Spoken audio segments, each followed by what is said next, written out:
Hello and welcome each and every one of you. With you today is me, Daiga, couch therapist from DCTcentre, and joining me today is Nicholas Tapping, who is Qi Gong teacher. I hope I pronounced it right. Yeah, fine. Hello, Nick. Hi, Before Daiga. we start, I just want to tell everybody that we're both taking in private clients. Nick is even doing group sessions, but that's all he will tell himself, and his contact details will be down below video. And I'm taking in private clients for coaching and therapy, and I'm using EFT, Reiki, access bars, hypnotherapy, and psychotherapy in my work. So if you are stressed, especially now when it's so confusing times, please contact me and I will definitely try to help you. So Nick, can you please tell us from beginning how you get where you are now? Your journey. Okay, thanks. Thanks for letting me come on the show, Daiga. Yeah, well, that's a really, really long story. I try to cut it short. So you don't have to cut it short. We have plenty of time, so okay. so you just take your time and tell people about yourself. Yeah, fine. Okay, yeah. So yeah. Where the stories begin, it's quite quite a subject in itself. So I was coming home from a night out in Taipei, which is the capital of Taiwan. I was 30 years old. It was about 4 a.m, and I was going through the parks, and there were these people in the parks doing these strange exercises. And so I was a little bit interested in what they were doing. And by the time after a few years, I'd learned basically what they were doing, the principles of Tai Chi, the principles of Qigong. And then I just got into a little bit more. I learned a couple of complete forms. And then I left Taiwan and I kept practicing those forms. When I first come across Qigong on that morning out, I was 30 years old, as I said. I lived quite a sort of rock and roll lifestyle, and it had its toll on me, and so I found, the practices really good for me. They helped my body posture get that right. And so much, of our health and our feelings of dis-ease is to do with posture. So Qigong was great in helping postural alignment, which affected other parts of my body, etc., etc. I'd also had sciatica, quite a bad sciatica from the age. Well, no, when I was about 14 or 13, I fell out of a tree, and I might have jumped out of the tree. I can't remember. And when I landed, I sort of went down and I couldn't stand up properly. And so I had to walk home sort of hunched like this, and I got home. In those days, a bit different, Mum goes, well, what's up with you? I said, I've hurt me back, Mum, and she said, oh, go to bed and see what you like in the morning. So I went to bed. Got up, I was still like that in the morning. So we got down the doctors on the bus, and the doctor asked me what happened. And he said, oh, stretch up to the top of the door and pull yourself up the door. And of course, that's what I did. And being 14 or 13 at the time, my back's very soft. Everything's soft, isn't it? And it just straightened out and it was no problem. I walked out of the surgery. all nice and straight. Didn't really think anything of it. He told me I buckled one of the discs in the lower back. And then when I reached sort of like in my 20s, I had this really debilitating bout of sciatica. And it was a complete shock to me because it meant that I couldn't walk. You just can't walk when you've got bad sciatica. So I was back like Welcome to club. Welcome to club, Nick. Really, really terrible. Anyway, these bouts of sciatica were reoccurring, sort of throughout my adult life. And I'd sort of gone into yoga, to help maintain or, just to sort of like stop that sciatica being so bad. It didn't stop the sciatica. Okay. Yeah. Yoga didn't stop it. And when I learned the Qigong and Tai Chi, that didn't stop it either. But I did find the Tai Chi and the Qigong, very good for my health, very beneficial. I was suffering from sort of chronic bronchitis, sort of heart problems, kidney problems. So those exercises were really helping me in that way. I wasn't gifted with great body and great health, like most of us aren't actually, So although I really, enjoyed and appreciated Qigong, it wasn't helping my back that much, the sciatica problems. And then I got into my mid-50s and the sciatica bouts became even worse and more frequent. It was like I was, going to work, doing the exercises, going to work, then I get sciatica, and then I couldn't work and I couldn't exercise for about 2 or 3 weeks. And then I get back to work, working for a week or two back. And it was like, I was kind of getting desperate and I was thinking, it's going to have to be the doctors, painkillers, sick notes off work, can't work, end of my working life, mid-50s, my back's gone, And I was kind of desperate. So I was thinking what I should do is do some exercises that I can do without moving my back. Okay, so when my back was bad, I could still exercise and maintain my health, even though I had a bad back, and I couldn't. So I was sort of pulling together these ideas of what I could do from the Qigong that I understood. And I remember this conversation I had with a guy in Taiwan. And I put it into a bit of relevance. So this guy, his dad, was a very respected and famous doctor, Chinese doctor in Taiwan. And so for those who don't know, the Chinese medicine or the Chinese,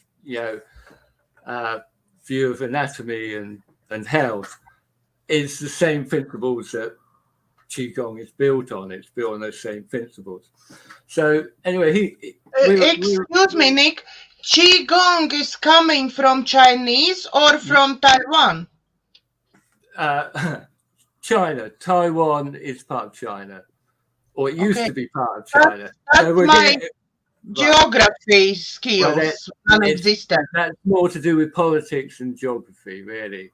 That's a whole different story. Anyway, so coming from China, so it's the same. They're built on the same principles, the same theories. Qigong and Chinese medicine, acupuncture, acupressure, Reiki, the whole lot.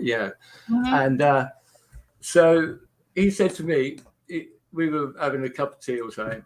And he said, Nick, you don't do real Qigong.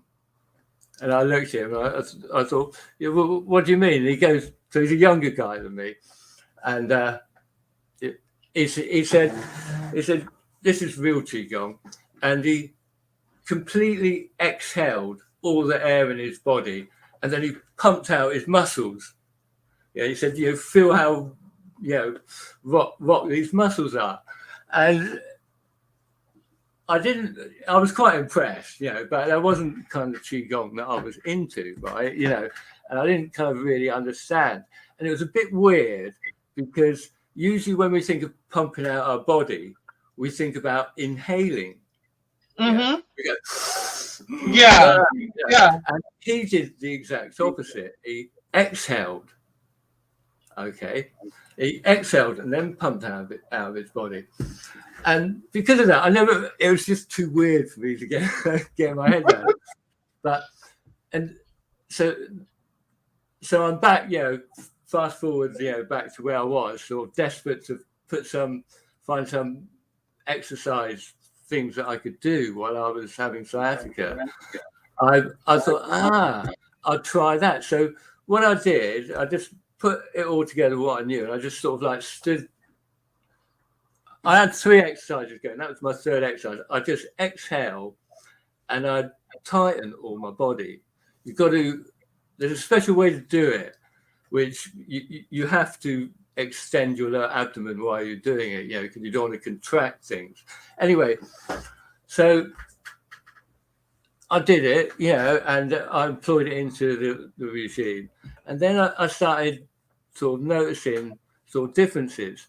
One, I put on weight. I'd never really hard for me to put on weight. It's like, whew. I thought, that's weird. And then after about doing it for 6 months, I sort of noticed that my eyesight had improved. That I was sort of reading this newspaper, and then I suddenly realised I haven't got my glasses on. And then Nick, do you understand how actually those exercises help your eyesight as well? That's complete mystery for me. I have some theories. On it. Anyway, and then I started to realise, well, I haven't got sciatica anymore. And then, the years went past. I actually stopped exercising. You're doing that particular exercise for a while, but I never got sciatica again. That was like 8 years ago. And that whole process of being in desperation, putting things, consolidating everything I knew, really helped me understand Qigong in a much better way. Now, at the time when I was doing those exercises and it was having that effect, I didn't understand the physiological aspects. I didn't understand why it was doing these things to me, but it was sort of, it was a mystery to me.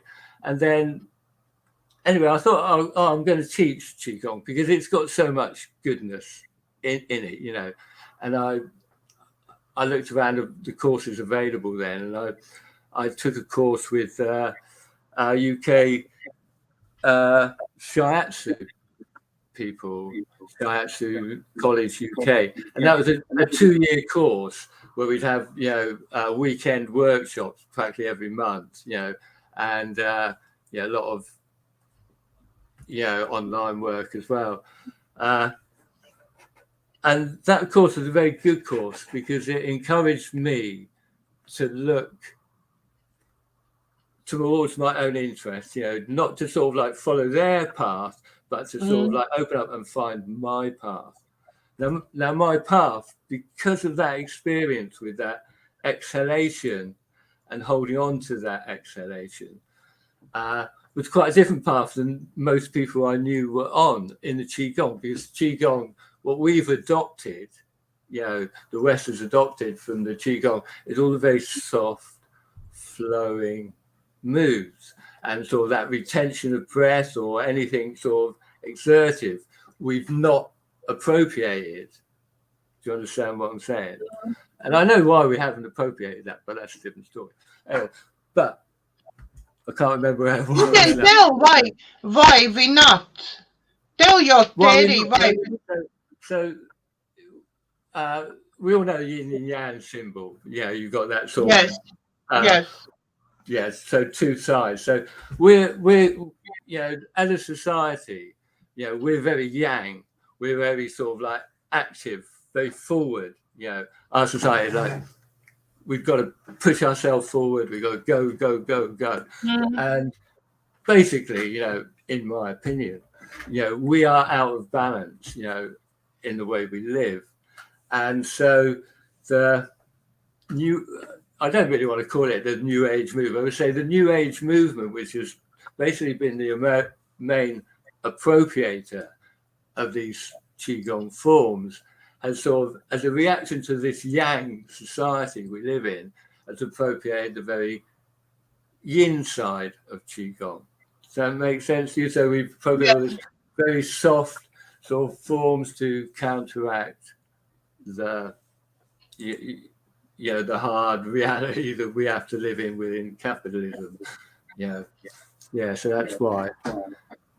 So anyway, so through the teacher training course, and because it encouraged me to find my own way, I sort of eventually understood what I was doing, a bit more of the history of what I was doing and how it was affecting, my body and making these improvements. So that's where I am. So I finished my course last year, last summer. During the lockdown, I did a few one-to-ones with people, friends, without, sort of payment or anything. When I finished the course, I started some community courses within communities, in community centres, and I'm just going online. Maybe tell people which community centres you're working at the moment. We're local, so I've got a Qigong for beginners and intermediates class now. I've got two of those. One in Broadstone on a Wednesday night, 7:30 to 8:30, and one in Merley Community Centre in Wednesday morning, 10 o'clock to 11 o'clock. And they're £8 a session. If you can't afford that, don't worry, you can just go in there for free. I'm really not worried about it. And then I'm starting a 12-week Shibashi course in Branksome. So what is Shibashi? Okay. What difference between those courses and this new course? Okay, so in this course, the Shibashi course, we are just focusing on learning a form, like a Tai Chi form, and there's 18 movements in that form. So I just digress a little bit to sort of save confusion, because we haven't really, some of us may not understand what Qigong and Tai Chi is, and the I think please explain as we talk about this. Because I myself, I not absolutely, I can't say not expert even. I don't know anything about Qigong, completely nothing. But I hear something about Tai Chi. About Qigong, I didn't even hear before I met you. So please explain. I think other viewers will want to see this and know this.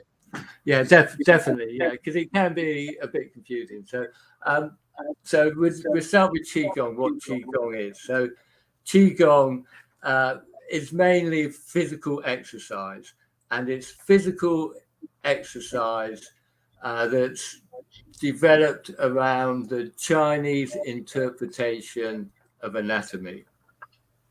Does that help you? Okay, so yes. So it's any exercise that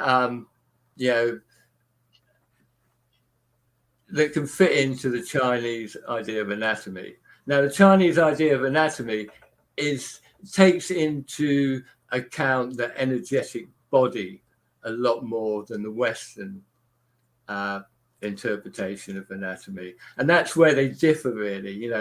The Chinese look at more the energetic side of the body. So, for example, our energetic side of our body extends further than our physical body. We have electromagnetic field, all around us. So that's just one example. So and the Chinese also, of course, they're quite expert in understanding the way this energy works within our body. So Qigong is any exercise, that can fit into that. So it can be press-ups. You can even say Qigong, football is Qigong. Anything that with intent of physical movement is Qigong, in a very wide interpretation of Qigong. Mm-hmm. So martial arts, Qigong. The martial art training is Qigong. Tai Chi is also a martial art. Many people might not know that, but Tai Chi was developed as a soft martial art. So that's a type of Qigong. So any exercise, Qigong to me. So Qigong really can be divided into two separate schools. One, martial arts, and one, Qigong for health, or medical Qigong, if you like. Although medical Qigong is much more specific than Qigong for health. So I teach Qigong for health. And those two schools, Qigong for health and Qigong for martial arts, grew and developed together sort of 5,000 years ago. They started, and there's a real science behind them. So that's what Qigong is. It's sort of grown up with the martial arts side of things. And there's some really colourful stories, to describe how that's happened, through the shamanic cultures and the introduction of Buddhism and, different things, Anyway, so that's Qigong. So Tai Chi is a type of Qigong. So going back to where we were with the Branksome class being Shibashi. So Shibashi is sometimes called Shibashi Tai Chi because here in the West, we all recognize the word Tai Chi. Yeah. And if we said Shibashi Qigong, we might not understand what it was. So a lot of people completely know. Yeah. So a lot of people say Shibashi Tai Chi. So Shibashi isn't really a Tai Chi. Shibashi was created, I think, in the early 60s, 1960s or late 1950s, by professors in anatomy in the Shanghai University and some Qigong masters. And their object was just to create the shortest type of form to create the maximum amount of well-being for the body. So they come up with 18 movements. Now, just going back to traditional Tai Chi, if any of your viewers have ever tried to learn that, they'll know it's a very complicated and very complex form, and you have to be quite dedicated to learn it, let alone master it. And so they've developed these 18 very easy movements that you can do in your chair even to create a maximum amount of well-being. And now, as I said, this was developed in the late 50s, early 60s. Our NHS trusts, a few of the trusts, they use it for helping rehabilitate people with who've gone under cardio operations, people who have had strokes. So it's a very recommended and recognized form, to help people with health. And it's a great introduction to Qigong, that much sort of like more focused, exercise, or it's a much wider, it's a door opener, to the whole of the Qigong world, which is quite wide, really. Maybe you can show us those 18 exercises, these basic exercises, or something for us to understand what really it means, and maybe something what would help our viewers to start the journey on this path. Yeah, okay. Although, I mean, they could watch the 18. I can do that.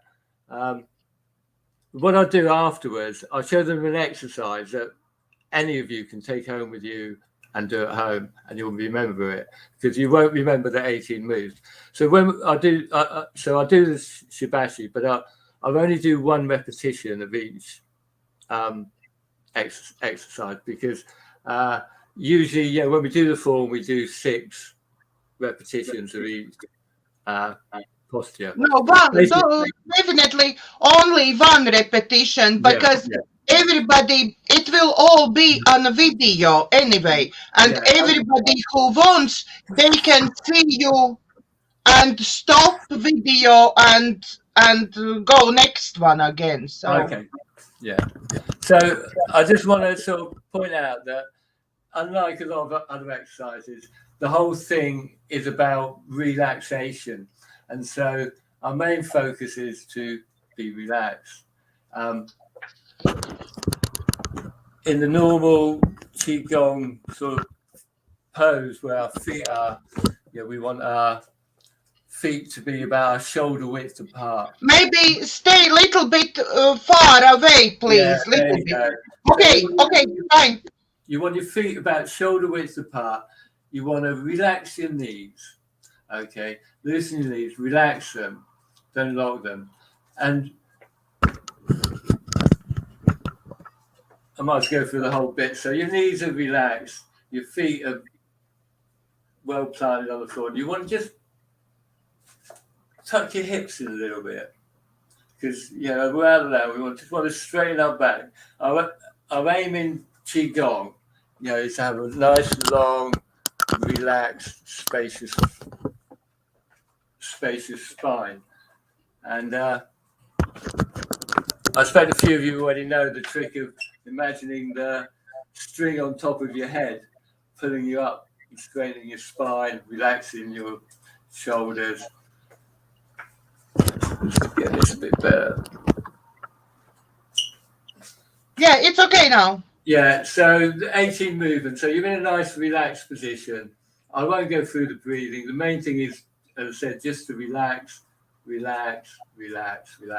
and keep that postural integrity there. Keep that posture there. So the first one is commencing form, and we just lift our arms up and relax.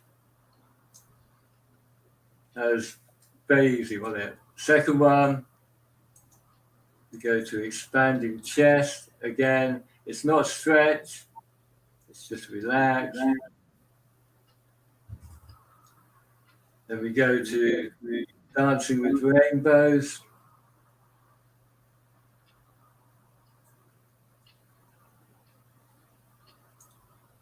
We come down, we do a circle. We come down, I'm going to have to move a little bit there. Swing arms, turn waist. Come back, row a boat.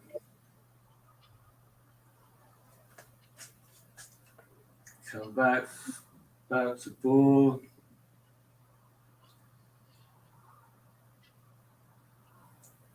Come back, hold the moon.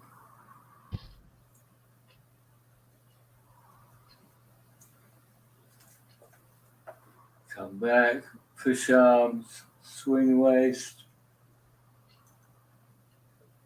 Come back, play with clouds.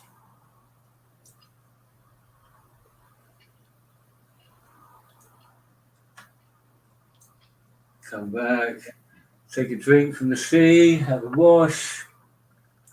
Lovely Mediterranean sea splashing over us. Come back, push the wave. Come back, fly like a swan. Come back to center. Soft fist, soft punch. Fly like a goose. Go down to the merry-go-round.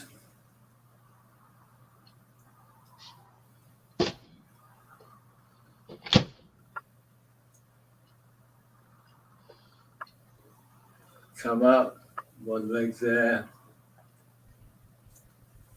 bounce the ball, bring in the Qi,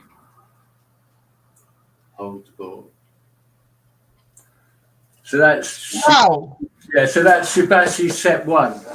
It's the kind of best of the Shibashi sets, but it's, you know, you can do that in a sitting down. You know, it's so easy. It's so. I've been doing with you. I've been doing with you, and I already feel like different when I started. It opens up all the channels. So you know, when you go to a Qigong class, you'll come out and you'll feel energized. Yeah, I already only you done once. That's brilliant, isn't it? You done once, and I already feel and it was easy to follow you. I find when you're looking people who are doing something like that and teaching so many times, I'm get lost because it's getting so fast, and I with my brains I can't get together with them.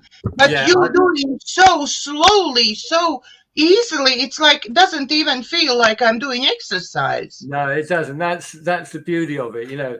And what's so fascinating with it is it does actually make you stronger, you know, and you don't feel like you're putting that much into it. But it's, I'd say, it's a brilliant form, you know. It's very accessible, you know. It's Maybe great. maybe Nick, next one you can show us for sciatica, because I know I'm struggling with it and been struggling for many Yeah, years. Maybe you can show together complex what people need for sciatica. well, I mean, this is the thing, you know, we're all so different, aren't we? And you know, what might work for me might not work for other people. It's so there's no sort of guarantee about We're not giving any guarantees. We are not experts under video already. Yeah. So going into that, I'll just explain why I think that exercise works. I'll go into the physiological side of it. Do you want me to, or should we leave that for another time? No. Let's go. We have plenty of time. Okay, so basically, one of the things generally Qigong does is it makes the flesh, if you like, the tissue, the body tissue, much more permeable. And so the energy that's circling around and traveling, you know, around our body can permeate outwards from its source in a much greater way, because, you know, our body is allowing it to us. And so that's one of the general things it does.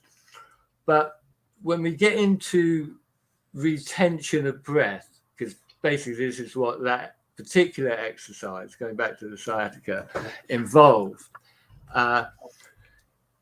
What one of the effects is it. There's several effects. One, it creates sort of extra protein in the cells, and the other thing it does, it regulates the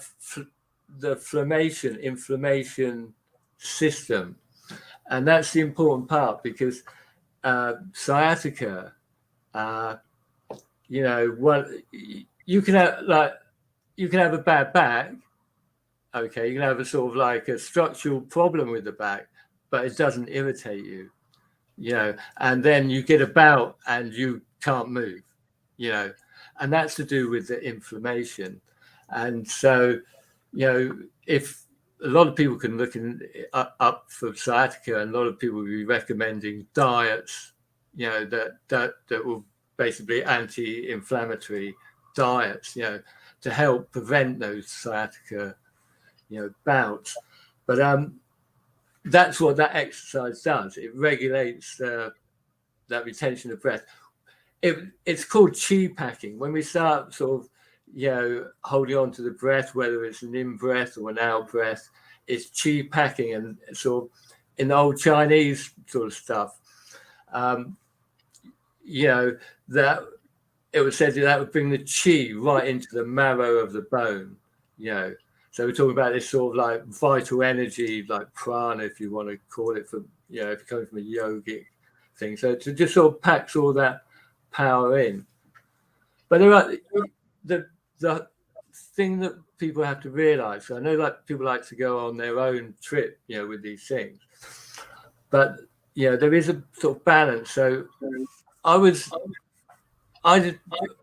into that exercise, and I developed, and I've discovered some much deeper sort of retention and chi packing exercises than that. You know, what I was doing was very crude, and what I discovered was much more formulated and refined.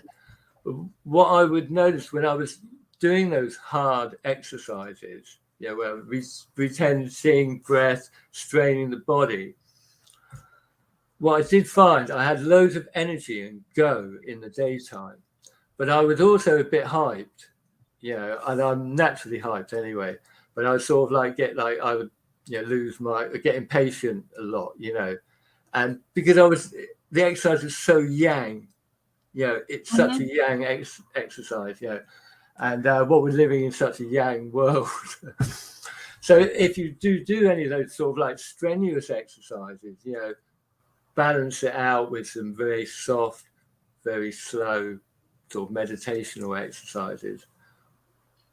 When I did Shibashi a minute ago, I did it quite fast, you know. In class, I like to do it much slower. So, but Nick, don't worry. When you start doing exercises for sciatica, maybe we have all this sciatica course. Not how many times you need to repeat one of these movements for benefits. Yeah, when I was doing this, so I was doing 3 exercises. And I was doing like 10 repetitions of each. I can show you. We can do it 5 or 6 repetitions. Yeah, but the thing is, I just want to point out is that, and this is why I'm kind of sort of a little bit reluctant, is, you know, when I started doing this exercise that I'm telling you about, that stopped my sciatica, I had already developed my internal tissue, and I developed my exercise anyway, and so I could do that exercise without hurting myself. Okay, because if I ask you to all exhale, hold your. Go on, sorry. Nick, I think we will remind our viewers. Nick is not telling you to do anything which one you feel you cannot do it. Yeah, please, that's right. If you have any conditions, please check with your doctor first. Can you do those exercises? And do not try to do it if you have some underlying issues. Yeah. And also, if you never done anything like that, do it, maybe try it once, and one movement and one time, and slowly building up on it. So not jump in. Yeah. It's good to jump up. So in my classes, so this is the interesting thing about my classes, because, you know, I know the end game, you know, and I've got to take sort of, you know, a lot of my students are in their 60s, 70s even, you know, and they've never done sort of any exercise at all. And so I've developed a method from the very beginning where we slowly develop the body and the breathing together, you know. So it's a very easy, I teach a very relaxed, easy form of this. And slowly, as the student develops, you know, we go into more of a extreme form, or more yang. Yeah, we apply the yang principles, the more powerful principles into it. Yeah. So now maybe you can put together this complex and show us. What now? Yes, of course. We have plenty of time. Okay. Yeah. All right. Just let me think. Get me mind together. So let me show another exercise. Well, no. Okay. So the beginning, really, you can take this home with you. I know I do. So let's get in. I'm probably good space here. Yeah. And so, okay, so what I've sort of developed now is this is sort of like I call it a 5-point system. So the 5 points are up there, yeah, out there, and then down there, all like that. Whatever you like. If you bend down, we can push down like that. That's 3, 4, 5. So 5. What we do is we concentrate on those 5 points, and so what we have to remember is we're not stretching as in the usual sense. So in Qigong and acupuncture, acupressure, you'll find this. We have a large point there, major energy gate there on the palms of our hands and in the soles of our feet. So what we're doing when we're pushing out our arms is we're stretching from this point here to there. We're not straightening out our arms. We're not doing that. We're pushing up like that, pushing out like that. So keep that dip, that space, the circle in your elbows there. We're not stretching out. So let's just relax. Feet shoulder width apart. And connect with your breath. And as you breathe out, rock yourself forward. Just when you're breathing out, just come forward. When you breathe in, come back. Breathe out, go forward. Breathe in, come back. Breathe out. You got that? So what we're going to do now is go for those 5 points on the out breath. So breathe out. Breathe in. Breathe out. Breathe in. Breathe out. Breathe in. Breathe out. Breathe out. Breathe in. Breathe out.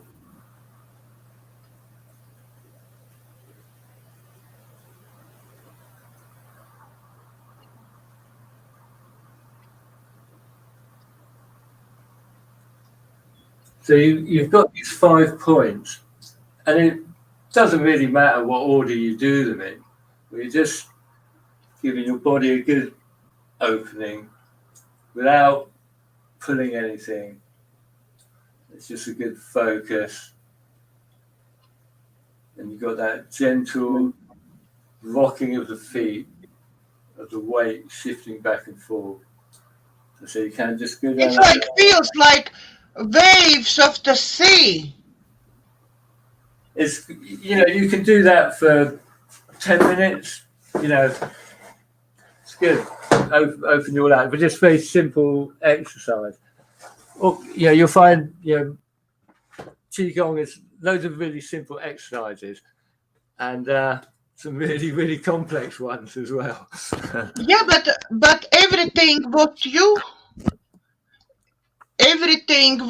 show at the moment feels like very simple and very slow and very easy to understand. Yeah, that's because I like it that way. Yeah, you will find, you know, a lot of teachers have they teach entirely different stuff. You know, there's like, I think 5,000 different forms of Qigong. And so, you know, there's a whole range, you know, of different styles and different ways to do things. Different focuses. I think when student is ready, right teacher will comes. That's what they say. Yeah.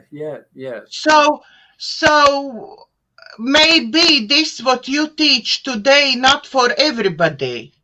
That's And right. maybe, Yeah. but still you can work with people even on internet, doesn't matter.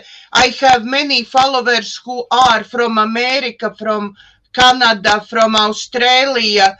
I have lots of followers from those countries. So even if you are at home and in your own country, you still can manage make session with Nick. Yeah, definitely. Because he can work with you like this online. I actually do it when he done all exercises. I already do it and I feel much better afterwards. And I haven't even picked up my backside from chair. I've been doing only all this in a chair, yeah, but still I feel better and more energized. Yeah, that's great. Thanks. Yeah. So Yeah, so I sort of realize, there's with people who learn stuff, like this. You can divide them into two groups. Some people, they just like to come along to a class and do a workout, and they're happy with that. If they can remember the workout and do it at home, that's tops. That's good for them. But other people, they want to learn in their own way, in their own time, and for me, I'm like that. I like to learn in my own way. I don't usually go to many community classes, and so I like to go, have sort of one-to-one sessions, where.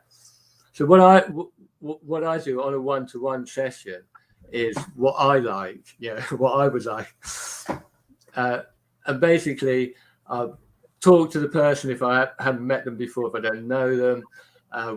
We maybe do a little bit of exercise so I can see how their body works, I can see their posture, and then I can show them an exercise just for them that they can do, between 1 and 3 exercises, depending how much they can retain, but we can record the video of it so they can always go back on it.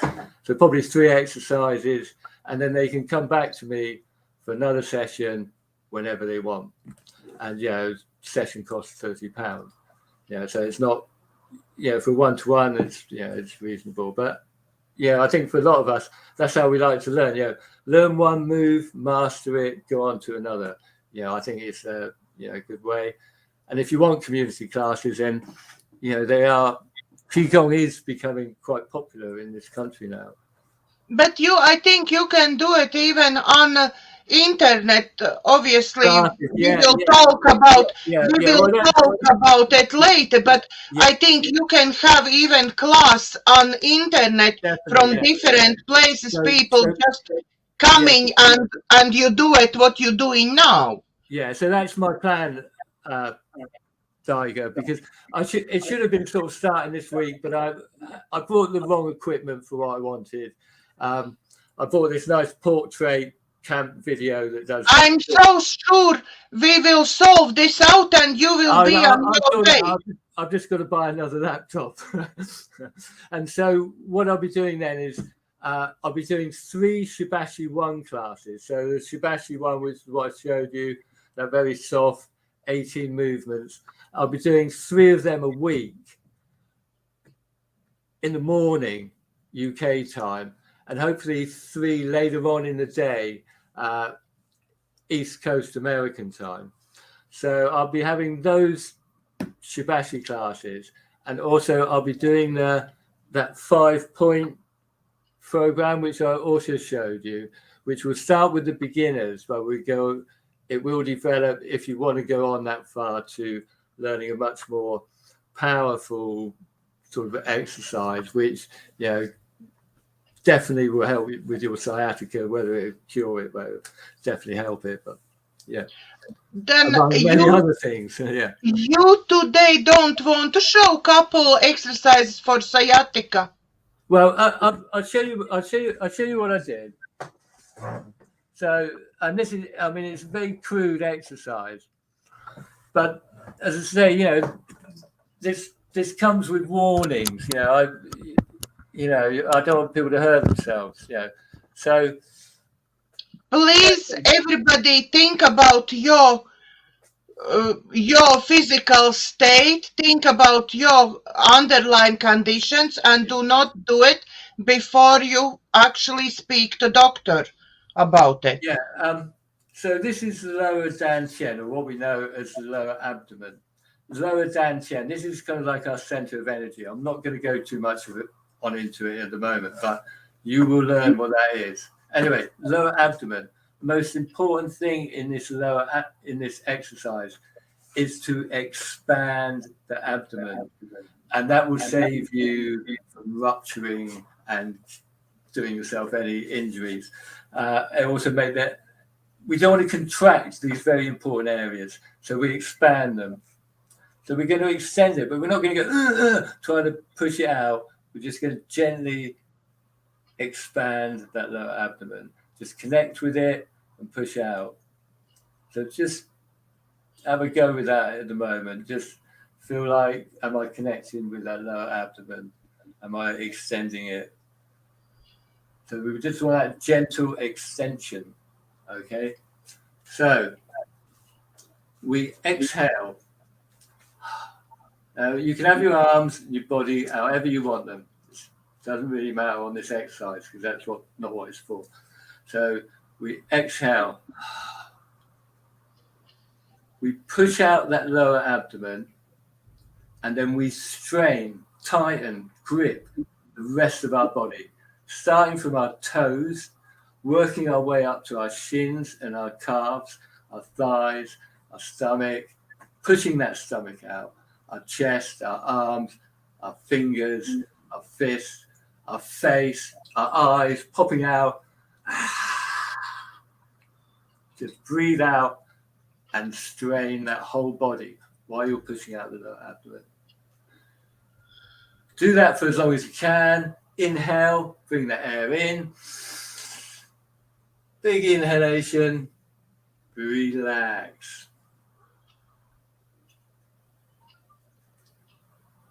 Now, I've done that before and wanted to collapse on the floor. So if you're collapsing on the floor, that's all right. You pick yourself up. You'll be fine in a minute. Do not collapse. Please do not do anything if you feel you're not ready for it. Yeah. I mean, if coming out of that made you feel dizzy, then just go down into position on the floor and just relax. Just relax. You just get over it. It's just oxygen going to places it doesn't need to go to. So I'll just go through that one more time. You exhale. Yeah, if you put your tongue out, you can exhale a lot better. So tongue out, expand. Think of expanding. Expand the lower abdomen. Expand your feet and then contact on the floor. Expand your shins, your calves. Expand your groin area. Your genitals, your bum, everything. Go right the way up. Expanding your neck, tightening everything up. Keeping your eyes open. And then when you feel like you're going to die, you breathe in. Don't go that far. And relax. And then just recover in however way you want to. Get your breath back and do that a total of 10 times. Each time having this nice inhalation and relax. Relax, relax. When your breath's back, do the exercise again. Exhale. Brace the whole body, pushing the lower abdomen out. Keeping that exhalation, keeping that body tense for as long as you feel comfortable.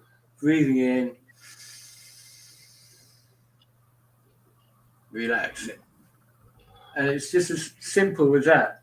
After you've done your 10, do 10 of these. Breathe in, relax. Breathe in, relax.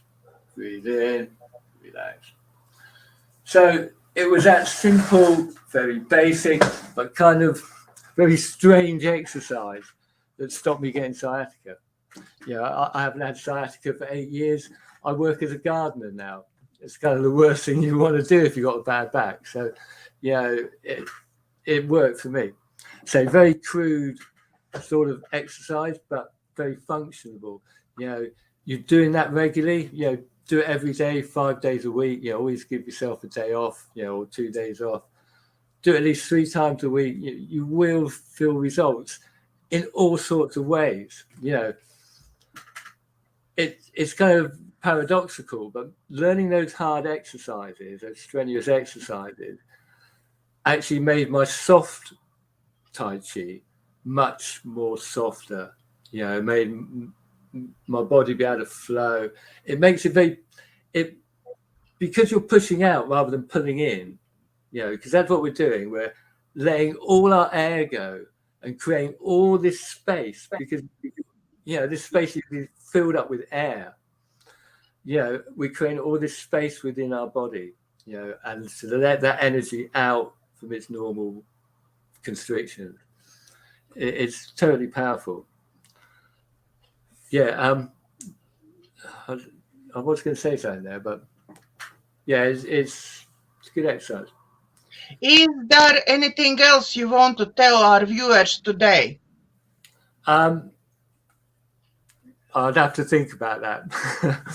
Think about it for next time. I think we've gone through enough sort of things, haven't we? I think we go for one day. We gave our viewers lots of information, and please, if you consider doing this, please be careful. Check with your doctor first, because we don't know what conditions, underlying conditions you have. So be careful about it. Yeah. So separate those 2 different styles of exercise I showed you. You know, that soft Shibashi form where we're opening and closing and those 5 points. I mean, that's fine. Your doctors are going to recommend that sort of exercise for everything. This exercise, I don't know, as I say, you know, I wouldn't really teach a student straight away that kind of quite advanced, because it is quite advanced exercise. Although, you know, if you've done a bit of yoga and you're kind of careful, you know, you can use the principles, and it's just basically tuning in with your body, you know, not pushing your body too much. You know, Yeah, tune in with your body, check with your doctor first when you see this video, and if you consider to do any of these exercises, please check with your doctor first to make sure you are allowed and your doctor is happy you do these exercises. Because we don't know you. Nick doesn't know you. If you really want to start working with Nick, please contact him. His contact details is down below video. And if you are local, you can join community centers where Nick is working. So contact Nick. Keep doing exercises with doctor's permission. And for today, from our hearts to yours, thank you very much for watching, and God bless.